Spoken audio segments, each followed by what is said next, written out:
The air is heavy today. Can you feel it? It smells of dust, of heated stone and stale beer. We are in St. Petersburg in July. The heat is not just a weather condition. It is a physical weight pressing down on a young man's skull. He is Rodion Romanovich Raskolnikov. Handsome, dark eyes, but look closer. There's a fire in those eyes that is slowly consuming him. He emerges from the attic, from that tiny closet that resembles a coffin more than a home. He's running from his landlord. He owes him money, but it's not the debt that frightens him. No, it's the idea that is hatched in his brain like a reptile's egg. He walks the streets, muttering to himself. Passers-by think he's drunk, but he's drunk on something far more dangerous than vodka. He's drunk on his own loneliness. He believes he is special. He believes the laws of ordinary people don't apply to him. He's testing a theory whispered to him. If you're a Napoleon, you can crush the fleas. He goes to the old moneylender, Alyona Ivanovna, a dried-up, hateful creature. He watches her thin neck like a chicken leg. He watches her keys. He rehearses, not a play, but a murder. He despises her. He tells himself she is a parasite. He tells himself her money could save hundreds of promising young lives like his own. It's the arithmetic of the devil. One death for 1,000 lives. Simple, isn't it? Logical, cold, deadly. He is drawn to the Crystal Palace Tavern, where the air is thick with smoke and the sounds of misery. He meets Marmeladov, a drunkard who has even sold his wife's stockings for drink. He listens to the story of Sonia, the daughter who sold her body to feed her family. And Raskolnikov watches. He absorbs the misery of the world, and the idea grows stronger. It tells him he must act, that he must not just suffer, but do something. He must cross the line. He must dare. The city pushes him. The heat pushes him. The letter from his mother, telling him that his sister Dunya sold herself by marrying a rich bully to save him, pushes him. He feels cornered, a trapped wolf, and a trapped wolf bites. He prepares the axe. He sews the noose into his coat. He counts his steps, 730 steps. He walks towards his destiny, or perhaps his doom. The sun is setting, bathing the city in a blood-red light. He stands at the door. He rings the bell. Once, twice. No answer. Silence. But welcome to the Museum of Souls. The door opens. The old woman stands there, suspicious, tiny. Raskolnikov enters. The air in the room is stale. He offers her a fake pledge, a silver cigarette case, actually a piece of wood and iron wrapped in paper. His hands are shaking, not from fear, but from the immense weight of the act he is about to commit. The woman turns to the window to examine the pawn. Her neck is exposed. He pulls the axe from its sheath. He swings it down. Once, twice, the skull cracks. The woman falls. Blood spreads across the floor, sticky and warm. He has done it. He crossed the line. She is now extraordinary, or so she thinks. She searches for the keys, her hands slippery with blood. She tries to turn them, to complete the arithmetic, but fear squeezes her heart like a cold hand. And then a sound, footsteps. Someone is there, in the other room.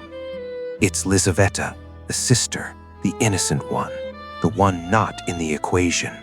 She stares at her, frozen, unable to scream, raising her hand as if to ward off a blow. She can't stop now. The machine has started.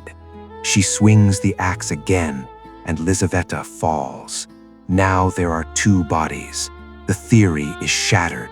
The arithmetic is wrong. He is not a Napoleon cleansing the world. He is a butcher standing in a pool of blood. Horror descends. The doorbell rings again. Koch and Pestriakov are outside. They are knocking on the door. They know someone is inside. Raskolnikov stands behind the door, axe in hand, his heart pounding like a trapped bird against his ribs. They go to call the janitor. He slips away immediately. He runs. He hides in an empty apartment, painting the walls of his mind with panic. He returns to the coffin room and collapses. Fever seizes him. He is no longer a student. He is a ghost haunting his own life. He tries to hide what he stole under a stone in a courtyard, but it is meaningless now. Just wait. He wanted to be a god, but he turned into an animal. The city watches him. The Neva River watches him. He thinks he hid the evidence, cleaned the blood from his clothes. He thinks he is safe. He thinks he can just go back to being Raskolnikov. He tries to act normal, joke with Razumikhin, read the newspapers about the murder. Just to break the silence, he wants to shout, "It was me! I did it!" But Porfiry Petrovich enters the stage, the interrogating judge. He is not a policeman, he's a psychologist. He does not arrest Raskolnikov. No, that would be too easy. He wants to play with him. He invites Raskolnikov to his office. They chat about cigarette smoke, health, the nature of crime. He knows, Raskolnikov knows he knows, but he says nothing. Silently, this thing between them. Yes, yes, it's a dance, a deadly waltz even. Porfiry has read Raskolnikov's essay on crime, the essay in which Raskolnikov divides humanity into ordinary and extraordinary. The extraordinary have the right to cross the line if it leads to a greater good, the right to kill. Porfiry smiles, that soft, know-it-all, smug smile. And you, Rodionov Romanovich, do you consider yourself extraordinary? He asks. You know it too, yes, it's a trap. If Raskolnikov says yes, he admits his motive. If he says no, he betrays his own soul. Raskolnikov is arrogant. Like many criminals, he tries to outsmart the detective with his intelligence. He mocks him, but inside he is torn apart. He is a fly buzzing around the candle, while Porfiry is the flame. I have a little surprise for you, says Porfiry. He plays with Raskolnikov's nerves. If you've watched this far and enjoyed this video, you should subscribe to our channel. He talks about how psychology is a double-edged sword. He doesn't need evidence. He needs the soul. He wants Raskolnikov to break. He wants him to confess to him, not to the police. At that moment, another shadow appears, Svidrigailov, the immoral nobleman who tarnished Dunya's name. He appears like a ghost. He also knows Raskolnikov's secret. He heard it from beyond the wall. Svidrigailov is Raskolnikov's dark mirror, the image of what he becomes when he crosses the line and loses his humanity completely. He feels no guilt. He is empty. He offers Raskolnikov a way out, money, escape, but it is the devil's path. Raskolnikov is caught between these two forces, Porfiry's cold law and Svidrigailov's chaotic emptiness. He runs through the streets delirious. He sees the painter Nikolai confessing to a crime he didn't commit, a false savior. Raskolnikov laughs. He thinks he is saved. But He's going to Sonia, not to Svidrigailov, not to Porfiry, to Sonia. Her room is crooked, ugly, like a barn, but it's a temple. He bows before her. Not to her, he says, I bow before all the suffering humanity has endured. He tells her she is a murderer. He expects her to recoil, to hate him, yet she looks at him with infinite pity.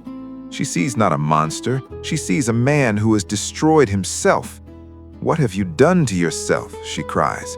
Not, what have you done to the old woman, but what have you done to yourself? She reads to him from the Bible, the resurrection of Lazarus, the man who had been dead for 4 days, reeking of death, but still resurrected. Raskolnikov is Lazarus. He is dead. His soul is rotting. Can he be resurrected? He mocks his faith. He calls him a religious fanatic, but he stays. He needs him. The girl tells him what to do.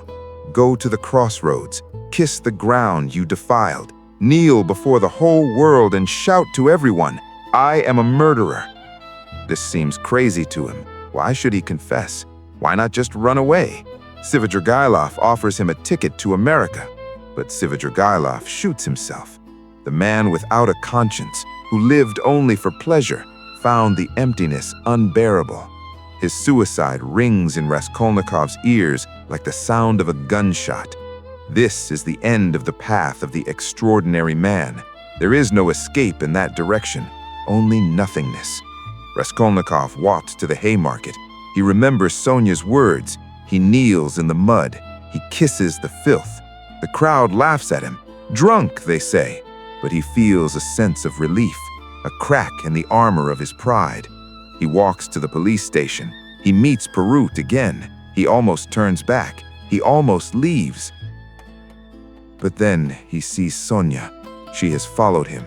She is standing in the courtyard, pale, waiting. She will go to Siberia with him. She will not leave him. And at that moment, the theory dies. Napoleon dies. Man breathes. He climbs the stairs. He says, I killed the officer's wife, the old woman, and her sister Lisaveta with an axe and robbed them. But Siberia. We are on the banks of the Irtysh River. Raskolnikov is in prison, behind walls, but the real prison is in his mind, which still resists. You know, Raskolnikov did not immediately regret coming here. No. Dostoevsky does not give us that easy, cheap story of the bad guy finding redemption. He was angry with himself, not because he committed murder, but because he failed. He thought he was Napoleon, but he had only made an aesthetic mistake. This is the most dangerous, most poisonous point of the book. Raskolnikov is the first prototype of the modern man, that is, of our tragedy. In Notes from the Underground, Dostoevsky told us about the terrible chasm between the conscious man and the man of action. Raskolnikov was that sick man who emerged from the underground and tried to touch the sun, trying to exist through action. But he forgot one thing. Conscience does not understand mathematics. Raskolnikov's arithmetic of kill one person, save 1,000. Doesn't that sound familiar to you? Look at our world today. Look at the politicians, the ideologies, the grand narratives that legitimize violence to fix the world. Dostoevsky warned us in Demons. A man obsessed with an idea can burn the world to bring it to life. That terrible dream Raskolnikov had in prison, that plague dream where people strangled each other saying, "The truth is in my hands." This was not just a nightmare. It was a prophecy of the 20th century, of world wars, of concentration camps, of the polarized anger we experience today. Dostoevsky saw the tyrants of the future in Raskolnikov's acts, and he asked us, is it worth shedding the tears of a single innocent child for that perfect world you have built with your logic? Raskolnikov said yes, and he lost his soul. There is more than just political criticism here. There is a moral earthquake here. What Raskolnikov felt in Siberia, in that icy loneliness, is actually the absolute nothingness that Dostoevsky himself experienced in Memoirs from the House of the Dead. There, the other prisoners hated him. Do you know why? Because they smelled his arrogance. The people, the ordinary people, sensed his intellectual arrogance, his godless coldness. But they loved Sonia, because Sonia was not logic, she was compassion. Sonia was the embodiment of the active love described by Starets Zosima in The Brothers Karamazov. Not a dreamy, bookish love, a love that gets muddied, that gets dirty, but never judges. Raskolnikov's salvation did not come through understanding, it came through feeling. That moment by the river when he fell to his knees before Sonia. At that moment, the dialectic ended. Philosophy fell silent. Life began. Why did this book bother you so much? Why, when Raskolnikov raised that axe, did one voice inside you say, "Don't do it," while another voice excitedly asked, "Will he get caught?" Because we all carry that other within us. The split that Dostoevsky describes in his novel, The Double, is not just Goliadkin's problem. It is our problem. Is the face you see in the mirror in the morning the same as the voice you hear when you lay your head on your pillow at night? One side of us wants to be Napoleon, powerful, indifferent, crushing, successful. The other side wants to be like Sonia, compassionate, honest, and peaceful. When you finish this book, you can close the cover and go on with your life. Or you can look in that mirror and ask yourself, what is my idea? What is that secret pride that distances me from humanity, that makes me see myself as superior to others? Raskolnikov's punishment was not Siberia. His punishment was lovelessness, and his reward was that new possibility he found in Sonia's gaze. Here, at the Daily Books Museum, wandering these dusty corridors, our goal is not just to say, "I read another classic." Our goal is to make you feel the weight of that axe in your hand, so that in real life, we can learn to lower our metaphorical axes, our anger, our judgments, our pride. Like Prince Myshkin in The Idiot, to be able to say, "Beauty will save the world." First, we need eyes to see that beauty, a heart to carry that compassion. Raskolnikov showed us how to fall. Sonia showed us how to rise. Now, the museum is closing, the lights are dimming, but your story is just beginning. After this video, when you blend into the crowd, when you get on the subway, when you go to work, look at people. Do you see them as mere bits or as Lazaruses walking in their own Siberia?